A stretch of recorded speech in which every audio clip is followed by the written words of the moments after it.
আজকাল না আমরা কোনো কিছুতেই খুশি হতে পারছি না। খুশি থাকাটা না একটা অভ্যেস। এটা কারোর কাছে হাত পেতে পাওয়ার জিনিস না। যতক্ষণ না তুমি নিজে ভেতর থেকে খুশি হতে চাইছো, ততক্ষণ কেউ তোমাকে খুশি করতে পারবে না। তাই সবার আগে কারোর সাথে তুলনা করাটা বন্ধ করো।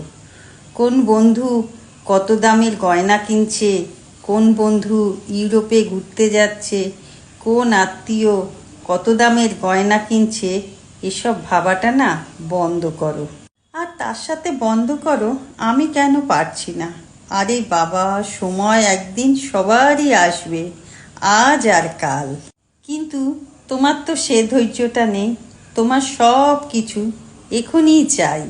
ধরো আজকে যে জন্মালো সে যদি ইচ্ছে করে কাল থেকে ভাত খাবে, খেতে কি পারবে? পারবে না, কারণ তার জন্য তার একটু সময় লাগবে। তুমি সেই সময়টা দাও, নিজেকে তৈরি করো নিজেকে। প্রতিটা মানুষের জীবনধারাও আলাদা, আর তাদের সমস্যাগুলো আলাদা আলাদা হয়। এখন যদি তুমি কারোর জীবনধারা অনুকরণ করো, তাহলে তো তোমাকে নানা সমস্যার সম্মুখীন হতে হবে।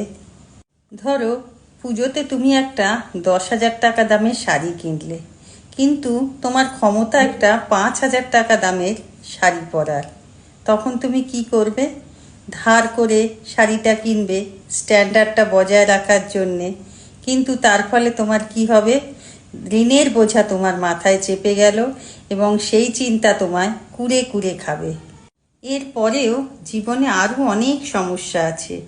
কেউ তোমার আর্থিক অবস্থা নিয়ে সমালোচনা করলো, কেউ তোমার রূপের সমালোচনা করলো। এসব দিকে না একদম কান দেবে না, কারণ জানবে এই পৃথিবীতে মা বাবা আর কিছু কাছের প্রিয় মানুষ ছাড়া কেউ কিন্তু ভালোবাসে না। সবাই দেখবে, আলোচনা সমালোচনা অনেক কিছু করবে, কিন্তু দেবার বেলা কেউ নেই।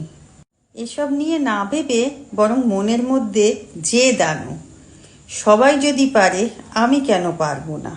আরে বাবা, সবার দিন সমান যায় না।